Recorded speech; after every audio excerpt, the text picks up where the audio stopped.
Hello and welcome to Crypto Live Leak, where we bring you the hottest, most insightful crypto news and media content with an insider's touch. If you're not already familiar, check out cryptoliveleak.org, our cutting-edge social media platform where you can literally turn your attention into rewards. I'm Ken Garofalo, and today we're diving deep into the future of Bitcoin and Bitcoin DeFi with our special guest, Jeroen Develter, COO of Persistence One. And Persistence One is making waves with their innovative, intent-based solutions that deliver fast, zero slippage swaps across Bitcoin L2s, all secured by the unmatched power of Bitcoin. The native coin, of course, is XPRT. And today, you could win 1,000 XPRT just by being an active participant in this live stream. Post a comment with your XPRT address, and we'll select a winner by the end of the video, and we'll reach out to you afterwards, guys. So drop your questions for Jeroen in the chat along with your XPRT wallet address, and stick around. Follow up tomorrow before 24 hours. We'll get some decision on the winner of that XPRT giveaway. So without further ado, let's get into it, guys.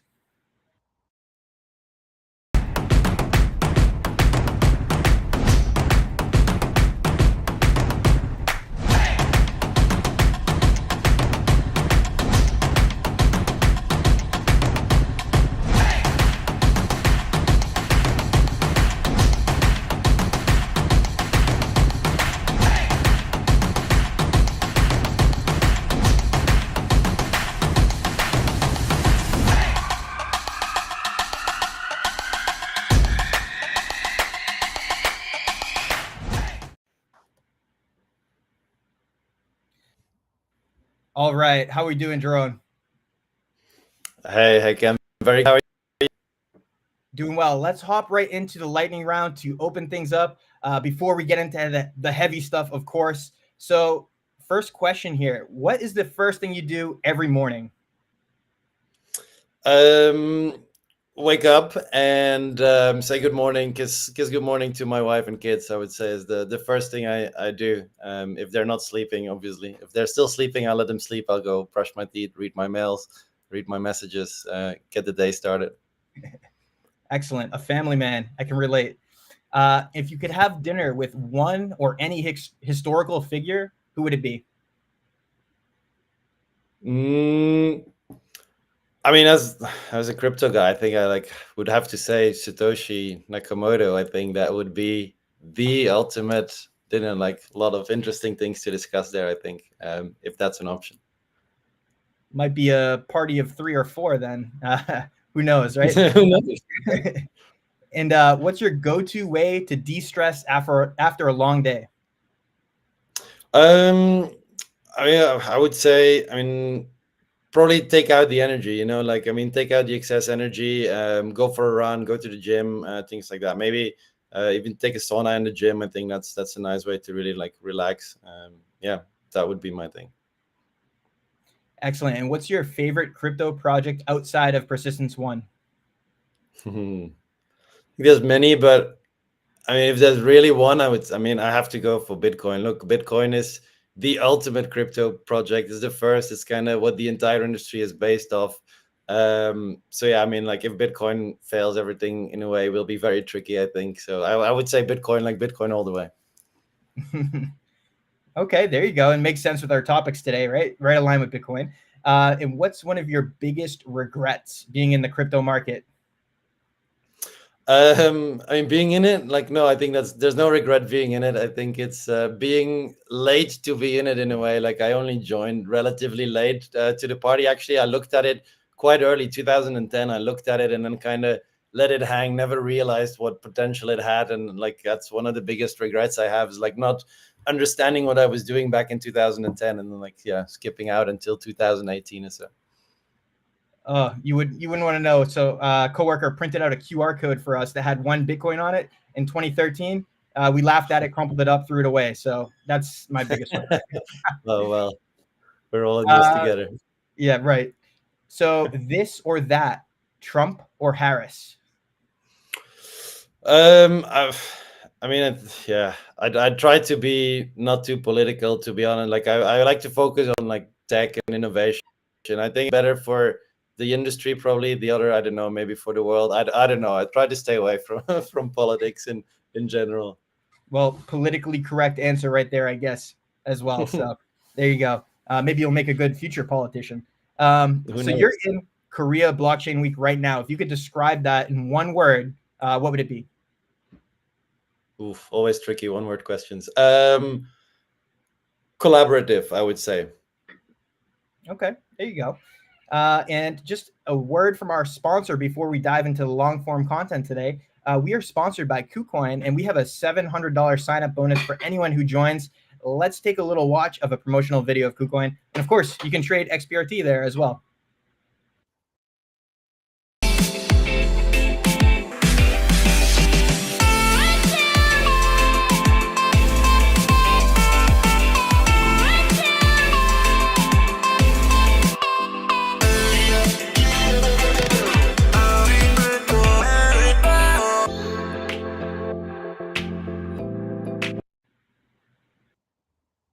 All right, gotta love our sponsors, KuCoin. Of course, you guys can go over to cryptoliveleak.org. Just click the header banner, and it will take you right to that link as well.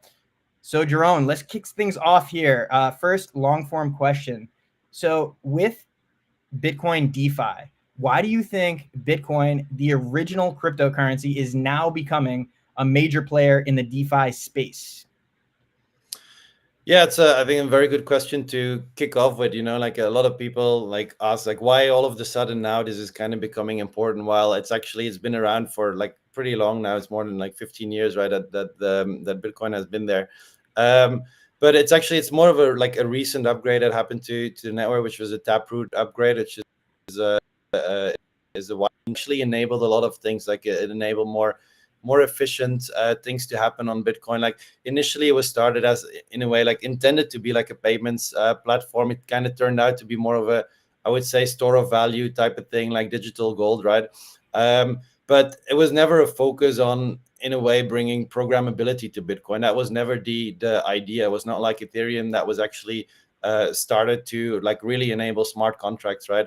And with Bitcoin, with the more recent upgrade, a lot of, like, in a way, Bitcoin became more powerful, right? Like you could do more. And a lot of teams started to explore this new potential of Bitcoin and started to do like really cool things with it that they actually have seen in other ecosystems. They thought like, look, maybe we can actually do smart contracts on top of Bitcoin, where before, if we want programmability, we'll have to go to Ethereum. Now it's actually possible to start building on top of Bitcoin and using kind of the security that the Bitcoin network has, which is still the biggest like digital asset in the world. So yeah, definitely that's a big enabler, and there's so many teams now that are building out features, especially like using the security, like leveraging the security of the Bitcoin network to allow for all these like smart contracts, other things to happen, like settle transactions on Bitcoin. It's called typically like layer twos, side chains, there's rollups. There's a whole bunch of activity that is now starting to happen, specifically on Bitcoin, which we haven't seen before. And that's really what I call like Bitcoin DeFi, or BTC-fi is what it's called as well. And it's only at the starting point at this moment, but it's starting. Absolutely. And it looks like that Taproot upgrade really is what helped kick things off. We had a guest on last week, Toby, for Big Ordinals bot. And obviously with inscriptions now, there are NFTs and runes, coins coming to Bitcoin, and that helps contribute to the DeFi innovations that are happening on top of Bitcoin itself. So with this Bitcoin DeFi boom that's happening now all of a sudden, there's a fragmentation issue. And this is also a hot topic. With so many BTC variants out there, what challenges does this pose, and how is Persistence One addressing these challenges? Yeah, so I mean, as I mentioned, there's like many teams now building a layer two or a sidechain or a rollup on top of Bitcoin, which is awesome to see. Like there's so much innovation, and everyone kind of has a different focus point, a different kind of value proposition. One will offer like faster transactions, the other will offer cheaper transactions, the other will more secure. Like they all have like their own sort of set of trade-offs. Now everyone is in a way trying to solve different problems, but they're also ecosystem. Like every kind of sidechain layer two is building their own ecosystem. many of these want to obviously become the biggest. There's only one who's going to be the biggest. There's going to be probably a few winners in this space. But what it does, it's kind of in a way creating a bit of fragmentation within the industry. Everyone fighting for their own ecosystem. Many of these ecosystems also have created their own BTC variant, and it's actually even wider than that. You don't even need to have an ecosystem to have a BTC variant. There's also projects that just bring BTC variants without having a sidechain. So when I talk about BTC variants, it's like Wrap BTC, I think, is the most popular one at this point, which has its own like set of challenges, I would say. But then there's other ones, like for example, I mean, you have the more centralized one where you have like Binance has their stable form of BTC, or they have their form of BTC.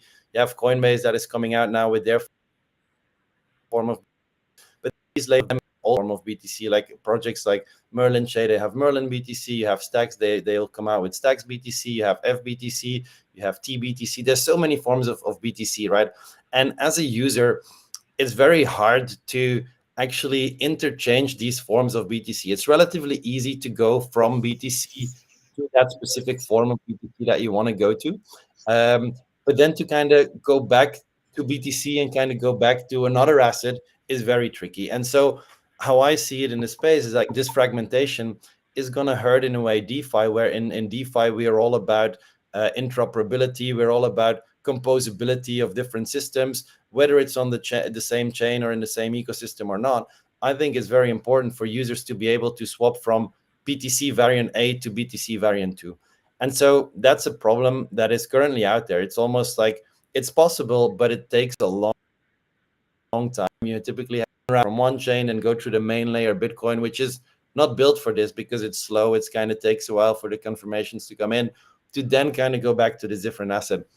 And that's where we come in. That's really a problem that we're solving. How we do it, I mean, we can get into that, I think, in the future or in the next couple of questions, probably.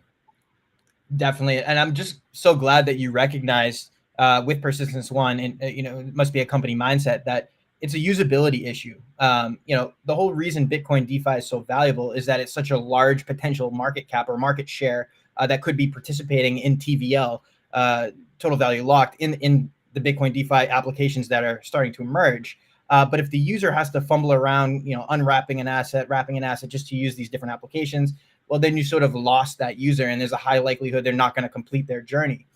So really important that you guys really get that concept and have, strive to solve it with your solutions. So getting into the next topic here. So Bitcoin L2s are evolving quickly. Can you explain how Persistence One's intent-based solution integrates with these L2s and what advantages it offers over traditional methods? Yeah, absolutely. So, I mean, when I say we kind of solve this problem of fragmentation, it's through interoperability. Typically, when you say interoperability between ecosystems, being able to swap from one asset in one ecosystem to another asset in another ecosystem, people would say, yeah, that sounds like a traditional bridge. And in a way, I try to avoid the word bridge, because bridge is in a way has a bit of a negative connotation. There's been a lot of bridge hacks in the past, and in a way we are actually a bridge, but we are an intent-based bridge, which is kind of slightly different. It's not like we are actually moving the assets from one chain to another. What we're actually doing through architecture that is like based on intents is we actually find a match for each trade. So let's say you have BTC in form A on, let's say, BTC sidechain A, and you want to go to BTC form B on this side on sidechain B. Basically, what we do is we find a counterparty for you that is willing to take your asset on chain A and give you the desired asset on chain B. So technically, how we integrate, it's actually relatively simple. We have a simple contract on each of the chains that we are enabling that kind of accepts that BTC in form A. And immediately, like, we have a network of participants, which we call solvers, that are looking at, okay, this is the trade that this user wants to execute. This user, this market participant, this solver, will actually send the asset on the other chain without the chains having to be connected. These can actually be individual systems.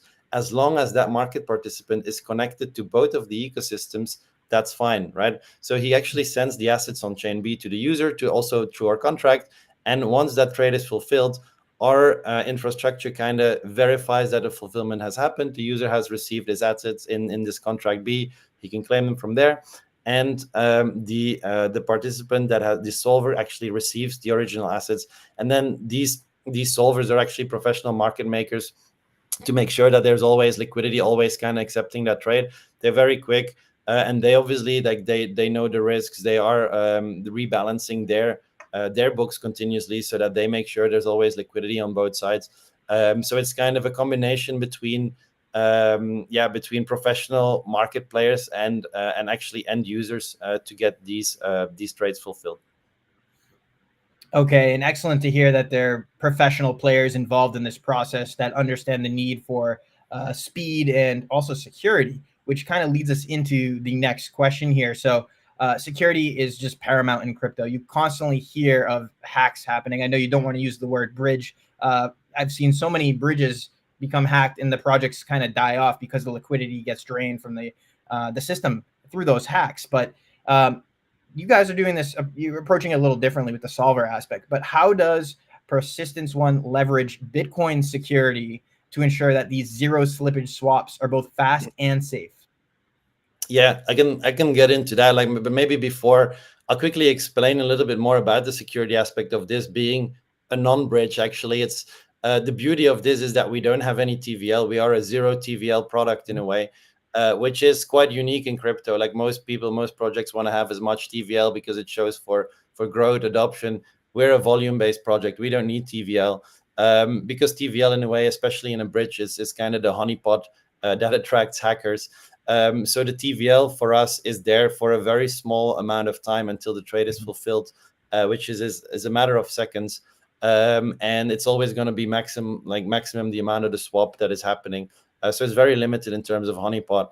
But so that's one aspect of reducing the risk or being kind of secure. It's by, first of all, not having that honeypot. It's by using an intent-based architecture where the liquidity actually can come from anywhere, but it's never going to be on the contracts that are used or not for a very long time. So that's one aspect. The second aspect is that I mentioned in our infrastructure, we are actually through XPRT or through Persistence and XPRT, we are validating the transactions that happen through our network of validators that actually verify that these transactions have been fulfilled correctly and that this solver or this market maker can actually be refunded the amount on the original chain. Right. So currently that security comes from the persistence chain and the persistence set of validator, which is quite nice, decentralized. And that's great. I think that's a great starting point, but we want more. Look, if we want to do Bitcoin swaps, we actually want security from the biggest asset in the world or the biggest digital asset in the world, which is Bitcoin. And nowadays that is very much possible. I'm not sure if you're familiar, but projects like Babylon, especially, they've kind of kickstarted this, but they're actually able to offer Bitcoin holders a method to stake their Bitcoin. And through staking that Bitcoin, they can actually secure other chains and they can secure other like services. It's very similar to, let's say, an eigenlayer that has these AVSs that are secured by Ethereum. It's the same with Bitcoin now, and that's possible. That thing with Babylon, and actually there's other projects working on this as well. But so our goal, and we're already working on this, is to get that security, additional security on top of the XPRT security from Bitcoin stakers. So basically people will be able to stake Bitcoin to secure our chain and our validator set, so that we can leverage that economic security to verify these transactions that happen on the network. And then we actually have, the biggest amount of security in the world. Obviously, then we have to implement things like slashing for misbehavior, because that's where the real security comes from. But all these things is in the works, and I think super exciting to have a product that is for Bitcoin, secured by Bitcoin. I think that's it's a nice story, and it works well, I think. Yeah, absolutely. And a little follow up there, I hear the word staking Bitcoin, I get a little excited. So what type of incentives do you offer someone who might stake their Bitcoin to help secure the system? Or even if you want to talk about the staking rewards that the XPRT stakers get, and the different validators. Of course, we've gone into some blog articles this week highlighting some of the great validators that support Persistence One's core chain. And really, you have phenomenal validators supporting you, and there's numerous ones of them that are all high quality industry leaders. So if you want to just go more into the incentives, for staking the Bitcoin to secure the network, and then also staking XPRT? Yeah, absolutely. So, I mean, initially, incentives on staking or proof of stake chains, like they typically come starting off with inflation of the token. But eventually, the goal, I think, for every proof of stake chain is to kind of get that revenue, or in a way, get that staking rewards to be coming from the revenue of the product. And so, how I see this working in the future for XPRT stakers is inflation has been gradually going down, which is, I think, a very natural progression. Obviously, as the network gets more usage, should also go up. And besides network fees, there should be fees that come from the product itself. And so with the product that we're building, we obviously will be capturing fees on the product as well. I think we have to charge a little fee. It will be very small. It's going to be basis points in a way, but it's a volume-based game. But these fees will be in different forms of BTC, right? So eventually, the validators that secure the network, also eventually XPRT stakers, should be able to benefit, or at least decide on like what happens with the fees that are captured in BTC. Very potential, very likely that the community decides to actually distribute these BTC rewards continuously to stakers, right? So as an XPRT staker, you could be earning fees in BTC from the revenue of the product. Actually, that's an option that is possible out there. Like, I'm not saying it's like immediate, like implemented, but that. Secondly, as a BTC staker, especially through this like new proof of stake mechanism on top of Bitcoin, you can actually earn XPRT rewards. So we can actually still keep a little bit of XPRT inflation to kind of give a healthy reward to the Bitcoin stakers. Also, Bitcoin stakers could receive a portion of the revenue from the protocol, for example. Everything again up to governance. But so it's very much likely that XPRT stakers can earn Bitcoin. Bitcoin stakers can earn XPRT. So yeah, it's a nice reason to hold on to both. Absolutely, sort of a self-fulfilling cycle there, and love to hear the potential to earn BTC as a reward that could come down the line when the fees become more relevant and governance would decide that, right? So let's get into more of a question on the intent-based approach, and this is really a game changer. Could you break it down again, how it works and why it's a better solution for users? Yeah, I've had this question a lot. Like intents, it's not something that many people are familiar with at this point, which is, I mean, it's a very abstract, like given in a way. But I tried to break it down like with a very simple example, like I think that the easiest like analogy that I've thought of so far is like when you order something on Uber Eats or Deliveroo or whatever, like you make a choice, right? You say, look, I want to eat this thing and I want it to be delivered within 30 minutes, right? And you have a specific restaurant, obviously, you have a specific dish, and you have a specific delivery time slot, 30 minutes, right? But after that, you don't really care. You don't really care who is the person who picks it up. You don't care whether he drives a motorbike or a car. You don't care whether he takes the highway or the other way, which is shorter but maybe faster, right? Well, like you don't care as long as it arrives. And this is kind of the concept of intents. You don't have to tell everything exactly to the point. Like, I want to take this route. I want to do this. I want to swap this. I want to unbridge this asset there. And now I want to get through this pool to get to that asset, which is currently the case in crypto and DeFi. Typically, you have to say, look, I want to swap this asset through this pool. I'm happy to go to this route, pay that much fee. Like, it's very complicated, right? So with intents, what you're able to do is you just say, my intent is to swap asset A on chain A for that much of asset B on chain B, and whoever can get me that result the fastest is able to like fulfill my intent. And that's what these solvers come in for. And that's the easiest way of looking at it. Is really like it's an abstraction of complexity for the user, so that they just have to think about, look, what is it that I want?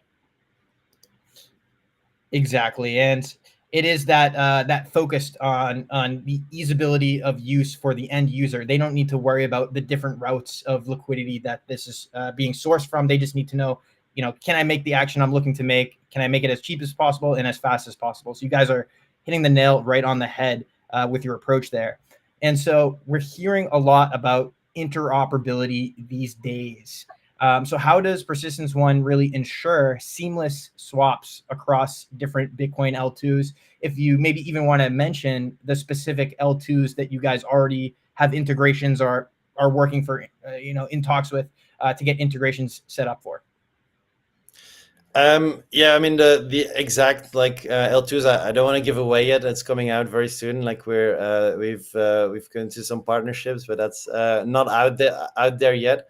But how we think of interoperability in the widest form, in a way, it starts with me. It starts with the different forms of BTC on the different chains. In a way, my thesis is that on each of these different BTC L2s be a major amount of the liquidity will be in a form of BTC. It's the same way like on Ethereum currently, the biggest pools on the biggest dexes are actually having a pool with ETH, the asset, right? So how I see it is that eventually we can do any to any swaps because we are able to route any of these trades through the dexes that are on these native like L2s.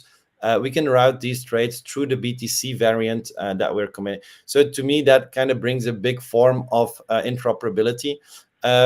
Look, in a way, it's interoperability, but it's a different form of interoperability than what people are used to. You know, most people think of interoperability as all the chains need to be connected, like very technically, you need to have a very deep integration between the chains. But actually, because of the intent-based architecture, we're actually able to interoperability challenge away from doing it on chain, and things can actually happen off chain. Of course, it brings a slightly more centralized approach to it, but I do think it is actually the right way to go. The obviously like the only like main requirement that we have to a centralized approach like this is to have a competitive landscape for it. So we can't just have one solver that is kind of giving the quotes and that is solving these intents for users, because then it's centralized with one party. But if you have a very competitive marketplace of, let's say, 10 to 15 professional solvers in the space that are all competing to kind of take the order from the user, it will actually be very beneficial for the user. They'll have the best quotes, they'll have the quickest rates, and that's kind of what we're gunning for. Right, certainly like an open market competition to serve that user's request to provide that liquidity. So that's amazing to hear. We almost got you to release some information on the L2s that you guys are working with, but we'll keep that under wraps for now. Okay, no problem there. Just want to remind our users, our viewers that are watching right now, we are doing a 1,000 XPRT giveaway. All you need to do is make a question here, comment a question from wherever you're watching. We are broadcasting on 5 different platforms right now. So if you're watching on YouTube, you're watching on Twitter, just get your comment underneath the broadcast for Jeroen, and also provide your XPRT address. And if you also want to give us a direct message follow up, just to make sure that we are reaching out to you if you are a winner, that's always helpful as well. So get your questions in now, guys. So we can ask those later in the live stream. Okay, so Persistence One is really known for its innovation. What developments or features can we expect in the near future that you maybe haven't touched on yet? Yeah, I think that's a good question. I mean, I think first of all, for us, it's now about like bringing to life what we've been working on in the last couple of months. We've been testing things out on our DevNet. The next phase for us is to really bring it to to testnet first, which will be hopefully still this month. I think that's still the plan if all goes well.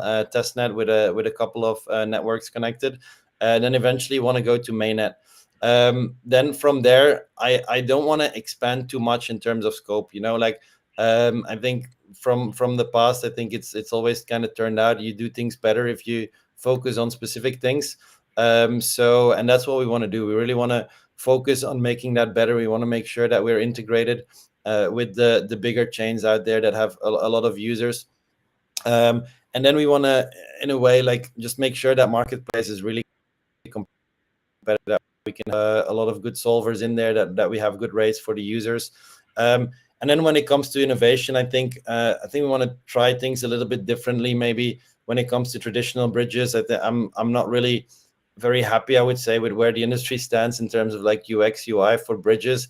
I think it's hard, and I would like to kind of make a good try or attempt there to really streamline that a little bit more, make it easier for the user. But that's only one part. You know, that's in a way a B2C type of play, but our product is more like B2B2C. I like the real form of innovation to me is still where this complexity and everything is abstracted away from the user to a point where you almost don't even feel like you're using our product. And that's where our B2B play kind of comes in, where we're trying to integrate with various projects. So I'll give an example. Let's say you have a borrowing lending platform on, let's say, chain B again. Let's use chain B.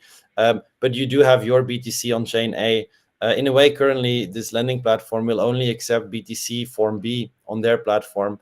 But I want to help them to actually be able to accept any form of BTC, BTC-A, BTC-C, BTC-D, whatever the form of BTC is, that platform should be able to accept it without even having to think about the fact that it needs to be swapped in the background. So that's kind of the next level of innovation that we want to bring. That's more the focus for next year. It's that B2B side. Once the kind of standard is there and the B2C kind of side is kicking off. Excellent. And getting into more maybe macro questions here for the broader cryptocurrency, the broader Bitcoin market space. So Bitcoin's role in this broader financial system is really still being defined. We saw the ETFs, multiple, I believe there's up to 13 ETFs that have been approved by the US SEC earlier this year and have already begun trading and to great success. But where do you see Bitcoin really fitting into this global economy over the next 5 to 10 years? Do you see it being currency that's backing actual fiat currencies, like it's been theorized here in the US? Do you see governments taking more of a role, or where do you really see it in the next 5 to 10 years? Yeah, I think that's a good question, and I mean, I wish I could give you the correct answer. I don't know. I can give some speculations, but I do think, like, honestly, Bitcoin is going to play a more and more important role in the overall financial system, and I do think, especially now that yield on Bitcoin starts to become a thing. So we have the ETFs now that are there. We see institutional adoption now. I think in a way might still take a bit of time, but the next thing, in a way, is to make that asset now yield generating, right? It's the same like with gold. It's very hard to get a few ways, but it's not a traditional like asset that you get yield on. The same is true for Bitcoin, but that is changing now. And in a way, interest rates in traditional finance kind of dictate the world of finance in a very large way. I actually think that the interest rate on Bitcoin, or the yield on Bitcoin, will in a large aspect kind of dictate crypto. And the more and more BTC becomes an accepted asset within the world of TradFi, whether these worlds converge a little bit more or not, I think they will. I do think the yield on Bitcoin will play a very important role there. And then Bitcoin as an asset, as a store of value, not only for institutions, but even for governments. We've actually already seen it, like the adoption is there. There's obviously a lot of challenges for countries, but once actually countries start to build reserves in Bitcoin, it's going to be a very interesting world to see, and to be part of it and see what happens. But yeah, I wouldn't be surprised if Bitcoin even becomes bigger than gold or something. Like, it is very much possible. I think I'm obviously very optimistic, but I don't think it's impossible. You sound like someone with possibly a fixed income background or traditional finance education. I was a consultant in financial services back in the days. I was actually consulting bigger banks, and mostly on the risk side, actually, not so much on the fixed income. But obviously, I think I like fixed income in general. It's nice, and it's always good to have fixed income. Of course, and it'll be great to see Bitcoin's yield sitting right next to Treasury yields one day. I'm sure that will happen. And for yourself, someone as deeply involved in the space as you, really, what do you think are the biggest misconceptions about Bitcoin and DeFi today? Yeah, I mean, on Bitcoin, it's pretty much on just now as well. It's like people think Bitcoin is just a store of value. I think it is actually much more, especially now. It's the fact that it brings security to other chains. It's the fact that you can do so much more with it. Like, you have this entire DeFi ecosystem that is now being built on top. Yeah, I think that's one big misconception, is like BTC is more than just a store of value. It's also more than a form of payment. I think many people, especially, I don't know, maybe people who are not really following the world of crypto.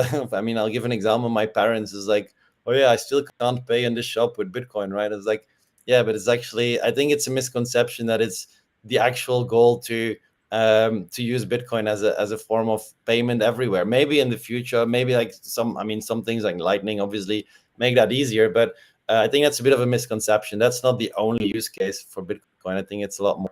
And then when it comes to DeFi, I think a misconception there is often about like security and risk. Obviously, things are very risky in nature, but I do think people often forget how transparent it is. Like if you compare it with anything else in like the traditional finance system, everything's a big black box.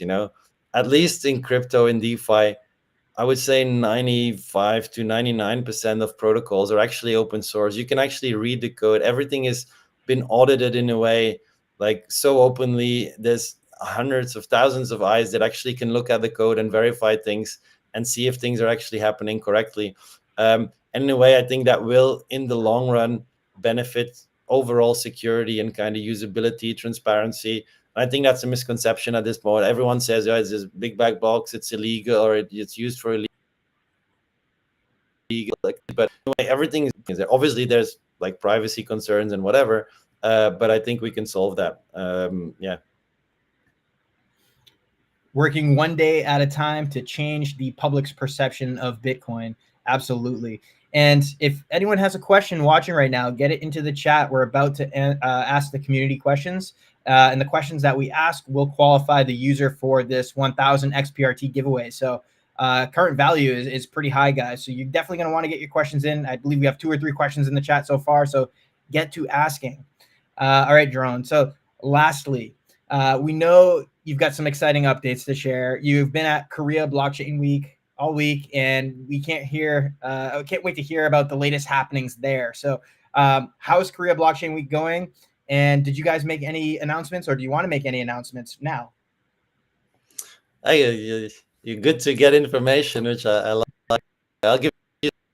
Korea's been good. It's been it's been a real pleasure. Like honestly, I think I mentioned one of the questions. Like, can't remember, what was my answer to the question? I think I said something like collaborative. I think is what I said. Like, and in a way, that is what it is. Like, there is so many events that are hosted by various parties together. Like a lot of projects kind of coming together. I see a lot of collaborators in the space or projects in the space that are really ready to collaborate and figure out ways to kind of make the pie bigger for everyone. And I think that's really one thing that really stands out here in Korea is like everyone is really in this together, and we're really kind of building for a better future of DeFi, especially like on the Bitcoin side. I think everyone's like found an excitement again for DeFi on top of Bitcoin, so that's very nice to see.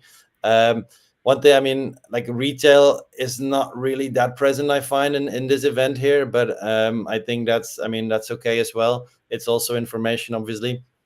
But no, it's been great to collaborate with all these projects and kind of obviously try and educate people as well, and kind of trying to find the best partners, and that leads me to answer your next question. So with Persistence, we're launching a partnerships program to really go into the next level of detail of like which chains are we gonna enable soon.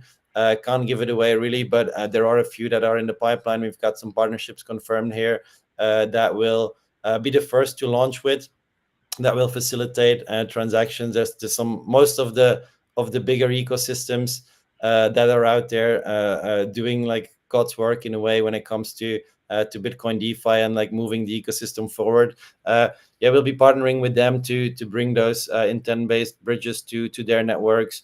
We'll be doing that very soon. So we'll be starting to announce like most likely one by one, and like we'll do specific like weeks of engagement together to really build up to our testnet and mainnet launch.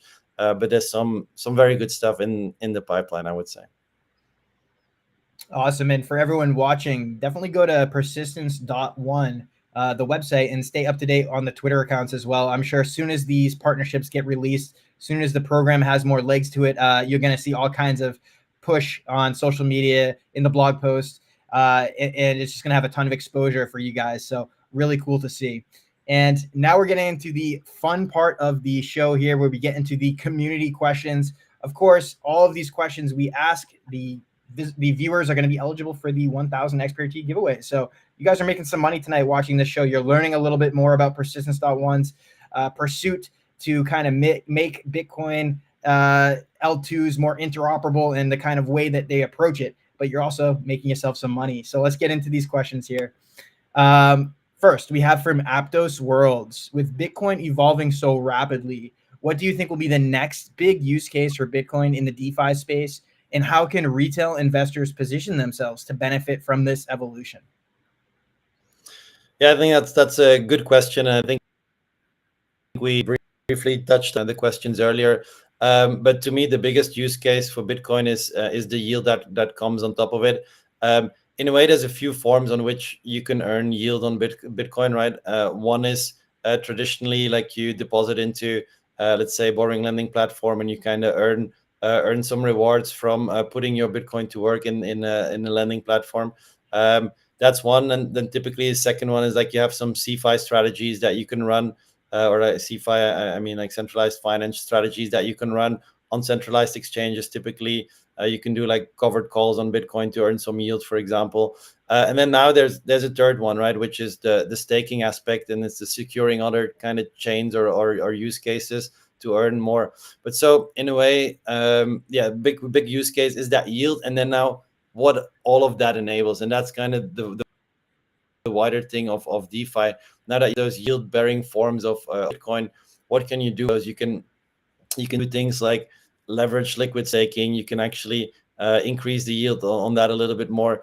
I think depositing those as collateral is going to be a very big form of in a way adoption, because that also allows to create like stable coins on Bitcoin, right? I think that's going to be a big use case. It's actually using yield-bearing Bitcoin to actually collateralize and then kind of mint stable coins against that.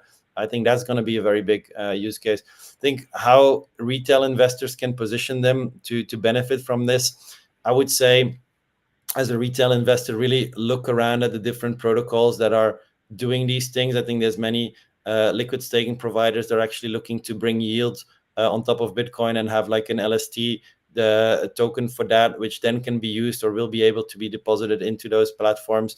I would say do some research, try them out with like very small amounts of money, get used to it, understand also the risks, obviously, that you're taking with these things. And I think a lot of these ecosystems are still bootstrapping at the moment. They're doing a lot of giveaways, I would say, or maybe point systems and stuff to actually incentivize users to come in and try it out. You might be lucky, you might get some airdrops there in the process of kind of familiarizing yourself with the ecosystem. So I think that's a win-win. Absolutely. A lot of alpha leaked right there on how you guys can kind of position yourself to maximize the benefit when everything goes live and we've gone out of the testnet phase, and really over the next few years, you know, how you can capitalize on the yield bearing asset Bitcoin itself, which it could become. Amazing. So next question here we have from Dugu. Where do you see the regulatory landscape evolving for Bitcoin DeFi and L2 solutions? Good question. I think it's slightly more difficult, I think, for me to answer. I think regulatory landscape is always like depending on like the region that people are in, and I think everyone needs to kind of monitor obviously the regulatory landscape they are in. But like more broadly speaking, I would say, look, it's been positive for Bitcoin in a way, like having like ETFs being approved. I think that's a win for the industry in general, and I do kind of expect that to go even further. And in a way, like these traditional kind of institutional players, they will also want to have access to the yields that Bitcoin DeFi brings, that these layer 2 solution brings. So I do expect to see more like regulatory clarity in a way on like how these institutions that now have started to have a taste of Bitcoin through these ETFs, how can they now actually in a regulatory like compliant way move forward and kind of also access Bitcoin DeFi and all the benefits that it brings. Actually, we'll see more and more regulatory clarity, hopefully in the next couple of years, but it will be slow and it will be not that easy, I think. But yeah, so I mean, I'm optimistic. Of course, we're not into politics too much here, but both U.S. candidates have already mentioned the use of Bitcoin, accepting it for political donations for their campaigns. And of course, we saw a few of the candidates speak at Bitcoin 2024 in Nashville earlier this year with great excitement. So can't wait to see how this regulatory landscape evolves over the next 6 months and 4 years as well. So next question here from Swati. Can Persistence One handle the increased demand for data storage as the Bitcoin ecosystem grows? Yeah, it's a good question. In a way, there's not really a lot of data that is getting stored on the persistence chain. Is very limited, because that's not really the purpose of the product. Plus, the data will be mostly accessed through these parties that I mentioned, these solvers. They will obviously need to be able to handle the nodes on each of the networks and each of the ecosystem participants in a way. But the data storage on the persistence side will be relatively limited. It's to that verification, which can be condensed quite a bit.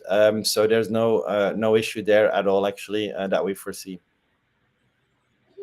Excellent. And that's some great community questions you guys had. If you would please just direct message Crypto Live Leak with your XPRT address. If you haven't already commented it in the chat itself, just so we can follow up with you guys and give you guys the award, the 1000 XPRT giveaway for today's episode.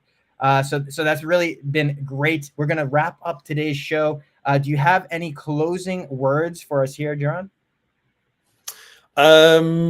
I mean, I would say, keep up to date, follow us, I would say, on the socials that I have here. I think I'm more excited than I've ever been, and I've always been excited about what we build, but now it's really time to push forward. And I think with Bitcoin DeFi really popping off, I would say stay tuned and watch us and watch the space in general. Honestly, not only us, I think there's so many good things out there, and I think very optimistic. So stay tuned. Big thanks to Jeroen for sharing such valuable insights. Make sure you follow him and the Persistence One project for more updates on their socials. Of course, we have their Twitters listed in the screen below. If you dropped a question in the chat, again, look out in your DMs, send us your XPRT address so we can get you that giveaway.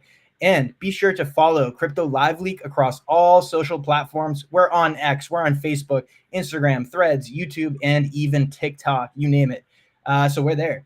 So join us every week for exclusive live streams with the biggest names in the blockchain and Web3 industry, plus, of course, these epic giveaways. Thanks for tuning in, everyone. Until next time, stay crypto.